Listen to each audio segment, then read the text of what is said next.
ఇప్పుడు ప్రస్తుత రాజకీయ పరిస్థితులు భూ వివాదాలపై ఎంత ప్రభావం చూపే అవకాశాలు ఉన్నాయంటారు? రాజకీయ పరిస్థితులు అంటే ఇప్పుడు మామూలుగా రాజకీయ పరిస్థితులు ఒక పార్టీకి సంబంధించినటువంటి వ్యక్తులు కానీ లేకపోతే ఒక పార్టీ కానీ ఆ రాష్ట్రంలో అధికారంలోకి వచ్చింది, ఆ భూములకు సంబంధించినటువంటి సమస్యలు ఏమైనా పెరిగే అవకాశాలు ఉన్నాయా లేకపోతే తగ్గే అవకాశాలు ఉన్నాయంటారా? ప్రభుత్వం ఏ పార్టీ అయితే అధికారంలోకి వస్తుందో ఆ పార్టీకి సంబంధించినటువంటి ప్రభుత్వం తీసుకున్న నిర్ణయాలపైన రియల్ ఎస్టేట్ భూములు పెరగడం కానీ తగ్గడం కానీ జరుగుతుంది. ఒక ప్రభుత్వం సపోజ్ ఇప్పుడు ఉన్నటువంటి ప్రభుత్వం హైదరాబాద్ చుట్టుపక్కల పరిశ్రమలు తీసుకొస్తుంది, లేకపోతే ఎయిర్పోర్ట్ తీసుకొస్తుంది, వేరేది ఏదో ప్లానింగ్ ఉంది అనుకున్నప్పుడు ఆ చుట్టుపక్కల ల్యాండ్స్ లెవెల్ పెరుగుతాయి, రియల్ ఎస్టేట్ భూమి పెరుగుతుంది. ఏది లేక శబ్దంగా ఉంటే రియల్ ఎస్టేట్ డౌన్ అవుతుంది. ప్రభుత్వం తీసుకున్నటువంటి నిర్ణయాల పైననే భూముల రేట్లు కూడా ఆధారపడి ఉంటాయి. ఎస్. ఇప్పుడు భూమి కబ్జా జరుగుతున్నప్పుడు బాధితులు ఎందుకు తక్షణ న్యాయం పొందలేకపోతున్నారంటారు? భయం. భూమికి కొన్ని వేల కోట్ల లక్షల రూపాయల విలువైంది. కబ్జా చేసిన వాడు అయి ఉంటాడు, గూండా అండు అయి ఉంటాడు, అతనికి ఎదురు తిరగలేరు.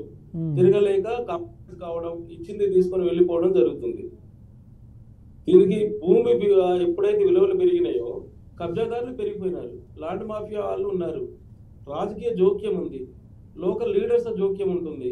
ఇవన్నీ కోర్టుకు పోయి 15 ఏళ్ళు 20 ఏళ్ళు తిరిగిన దానికంటే వాడు ఇచ్చిన దాన్ని ఏదో ఒకటి తీసుకొని సెటిల్ చేసుకుందాం అనే వరవడి ప్రజలు ఎక్కువైపోయింది. ఇప్పుడు రెవెన్యూ అధికారులు లేదా స్థానిక నాయకులు భూ సమస్యల్లో జోక్యం చేసుకునే సందర్భాలు ఎంతవరకు న్యాయమైనవంటారు? ఎవరికి కూడా కోర్టులకు తప్ప మన భూమికి సంబంధించిన హక్కులపై ఎవరో తీర్పు చెప్పవలసిన అవసరం మనకు లేదు. ఇట్లా ఈ భూ సమస్యలు ఎప్పుడైతే పెరుగుతున్నాయో లోకల్ లీడర్స్, లోకల్ గుండాసు, ఈవెన్ పోలీసులు, సివిల్ తగాదాలు వస్తున్నాయని కొన్ని వందల కేసులు మనం హైకోర్టులో తీర్పులు ఇస్తున్నారు, చూస్తున్నాం. అయినప్పటికీ పోలీసుల జోక్యం తగ్గలేదు. తగ్గకుండా సివిల్ మ్యాటర్లో కూడా పోలీసు వాళ్ళ జోక్యం ఉంటుంది. ఫలితంగా ఏమవుతుంది? డిస్ప్యూట్లు పెరిగిపోతున్నాయి.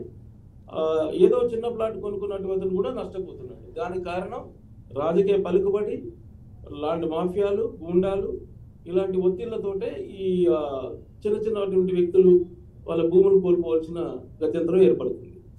ఓకే. ఇప్పుడు వారసత్వ భూముల విషయంలోకి వస్తే సోదరీమణుల మధ్య ఇప్పుడు మామూలుగా గొడవలు వస్తూ ఉంటాయి. ఆ వివాదాలు అనేవి చట్టపరంగా ఎలా పరిష్కరించుకోవాలి అంటారు? ఎవరి మధ్య వచ్చినా కోర్టును ఆశ్రయిస్తే కోర్టు చెప్పిన తీర్పును అనుసరించవలసి వస్తుంది. లేదా సోదరి మధ్య అన్నప్పుడు ప్రైవేట్ వ్యక్తులు అయితే వాళ్ళ మధ్యన పరిచయం ఉండదు, వాళ్ళకి అనుబంధాలు ఉండవు, ప్రేమలు అనురాగాలు ఉండవు. ఓన్లీ భూమికి సంబంధించిన విలువలు, దానికి ఉన్నట్టు కాస్ట్ మీదనే ఆశ ఉంటుంది తప్ప ఈ కుటుంబ సమస్యలు ఎవరైతే సోదరి మధ్య, అన్నా చెల్లెళ్ళ మధ్య కానీ అన్నదమ్ముల మధ్యన కానీ వివాదాలు వస్తే నాకు తెలిసినంత వరకు నేను ఇచ్చే suggestion, instead of approaching the courts, మనం మీకు సమీప బంధువులు లేకపోతే పెదనాన్నలు, చిన్ననాన్నలు వాళ్ళందరి మధ్యన కూర్చొని సామరస్యంగా పరిష్కరించడం వల్ల ఇద్దరు సేఫ్ ఉంటారు. అన్నదమ్ములు కానీ, అన్న చెల్లెలు కానీ, అక్క చెల్లెలు కానీ సేఫ్ ఉంటారు. ఈ పెద్ద మనుషులు పరిష్కరించుకొని కాంప్రమైజ్ కావడమే ఫలితం ఉత్తమమైనది. ఎస్. ఇప్పుడు పాత సర్వే రికార్డులు మరియు కొత్త సర్వే రికార్డుల మధ్య వ్యత్యాసాలు ఎందుకు వస్తున్నాయంటారండి? అదే రికార్డ్స్ ఇప్పుడు నాకు తెలిసినంత వరకు, నాకున్న నాలెడ్జ్ ప్రకారం ఒక 50 సంవత్సరాలకు 70 సంవత్సరాలకు పూర్వం తెలంగాణ ఏరియాలో సర్వే జరిగింది, భూ సర్వే జరిగింది. ఆ సర్వే జరిగిన రికార్డ్స్ ఇప్పుడు గ్రామస్తులలో లేవు, రికార్డ్స్ అవైలబుల్ లేవు. వెంటనే 10 సంవత్సరాలకు ఒకసారి 15 సంవత్సరాలకు ఒకసారి భూ సర్వేలు జరిపించి సర్వే నెంబర్లతోటి భూ హద్దులు నిర్ణయించినట్లయితే ఇలాంటి వివాదాలు ఉండవు. రికార్డ్స్ లేకపోవడం వల్లనే ఈ ఆక్రమణలు జరిగి భూ వివాదాలు పెరిగిపోతున్నాయి. ఓకే. మనతో మాట్లాడేందుకు ఒక కాలర్ అయితే ఉన్నారు, వెంకటగిరి నుంచి శంకరయ్య గారు నమస్కారం అండి. నమస్కారం సార్. చెప్పండి, సమస్య ఏంటండి? సార్, వెంకటగిరిలో ఎన్జిఓలకు క్లాస్ 4 ఎంప్లాయీకి 92లో చీఫ్ మినిస్టర్ గారు జీవో నెంబర్ వేసి అసైన్మెంట్ పూర్తి చేశారు సార్. సర్వే నెంబర్ అంతా ఇచ్చారు సార్. అది అతను మా నాయన చనిపోయినాడు సార్. ఆయన ఆరోగ్యం బాగలేక మందు సేవిస్తూ చనిపోయినాడు సార్. ఒక అతను వచ్చి నాకు 20,000 తీసుకున్నాడయ్యా అని చెప్పారు సార్. ఇస్తానని చెప్పి అతను రిజిస్టర్ చేసుకొని మమ్మల్ని ఇబ్బంది పెడుతున్నారు సార్. కలెక్టర్ గారికి అర్జీ పెడితే రిజిస్ట్రేషన్ క్యాన్సిల్ ఇచ్చారు సార్. అంటే మీ నాన్నగారు డబ్బులు తీసుకొని భూమిని పత్రాలు వాళ్ళ దగ్గర పెట్టడం జరిగిందా అండి?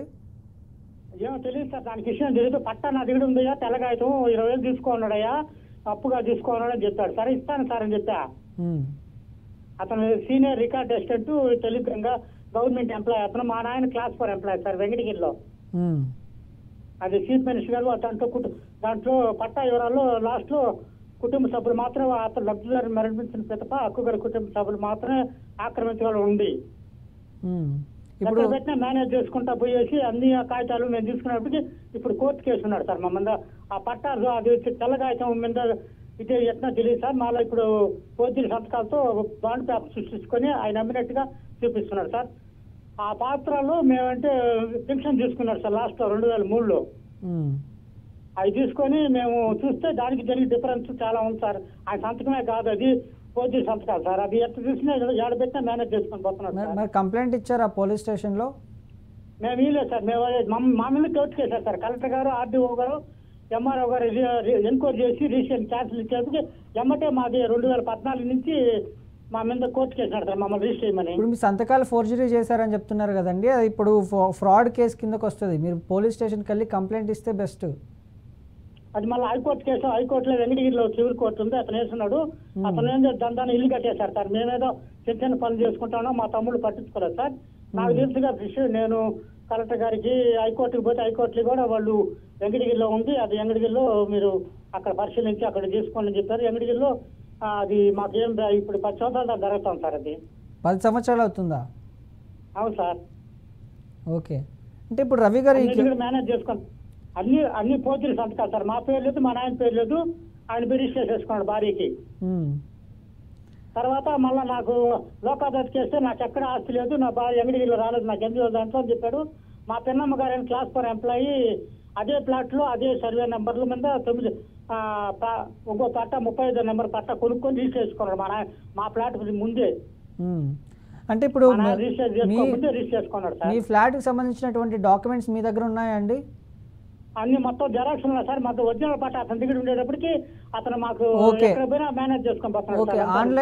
ఆన్లైన్ లో మీ పేరు చూపిస్తుందా, ఇప్పుడు ఉన్నటువంటి అతని పేరు చూపిస్తుందా?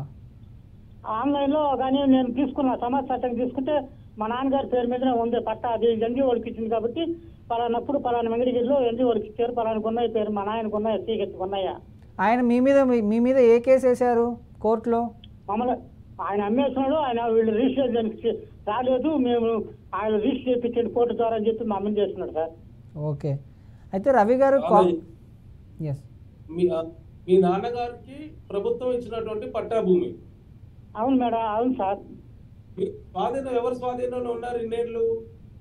ఇప్పుడు అడావుడిగా ఇప్పుడు మేమేంటి ఎక్కడ స్థలం దీని అంతా అనామతిగా ఉండింది. లేఅవుట్ ఉంది, గవర్నమెంట్ ముఖ్యమంత్రి గారు ఇచ్చారు. వెంకటగిరిలో జనార్దన్ రెడ్డి గారు ముఖ్యమంత్రి అయిన తర్వాత లేఅవుట్ వేసి వీళ్ళకి పట్టాలు ఇచ్చాడు ఎన్జిఓకి క్లాస్ 4 ఎంప్లాయీకి. అతను ఏం చేశాడు, దాన్ని ఇల్లు కట్టేశాడు మేము డబ్బులు ఎత్తుకుపోయేటప్పటికి. మీరు వినండి, ప్రభుత్వం ఇచ్చినటువంటి పట్టా మీకు నివాస స్థలమా, వ్యవసాయ భూమి? అది మ్యాచ్ పొరంబోకు సార్. లేఅవుట్ వేసి ఎన్జిఓకి ఇచ్చారు సార్. అదే నివాస స్థలం, మీరు ఇల్లు కట్టుకోవడానికి ఇచ్చారు. అతను మమ్మల్ని ఇల్లు కట్టుకోమని మా నాన్న ఆయన స్వతంత్రం కుటుంబ సభ్యులు వాడుకోమని పట్టాలో రాసినాడు సార్. పట్టా రాసింది, మీరు అది ఇల్లు కట్టుకునే నివాసంలో ఉన్నారా లేకపోతే ఎంటీగా ఉందా ఫ్లాట్? ఆ ఫ్లాట్ ఆ దందాన్ని అతను ఇల్లు కట్టేసి అతను హౌస్ రెంట్ గవర్నమెంట్ కూడా మోసం చేసి హౌస్ రెంట్ తీసుకుంటూ నాకు ఎక్కడ ఇల్లు లేదని రాయించినాడు సార్. అదే లేఅవుట్ లో మా పెన్నమ్మ గారి తల్లి నేను ఆమె కూడా క్లాస్ 4 ఎంప్లాయ్, ఆమెను కూడా రిజిస్టర్ చేసుకున్నాడు సార్. మీరు సివిల్ కోర్టులో మీరు కేసు వేస్తున్నారా అతను వేసినాడా? అతనే సార్. అతను ఏమని వేశాడు? మమ్మల్ని రిజిస్టర్ చేయమని. అతను అమ్మేస్తున్నాడు వాళ్ళ నాన్నగారు. వాళ్ళు ఎన్ని స్కూల్ పిలిచినా రిజిస్ట్రేషన్కి రాలేదు, మేము రిజిస్టర్ చేసుకోను, కోర్టు ద్వారా మాకు రిజిస్టర్ చేయండి అని కలెక్టర్ గారు రిజిస్టర్ క్యాన్సిల్ చేయని ఇచ్చేటప్పటికి ఎమ్మటి ఇప్పుడు ఈ టైప్ లో పోయారు సార్ ఆయన.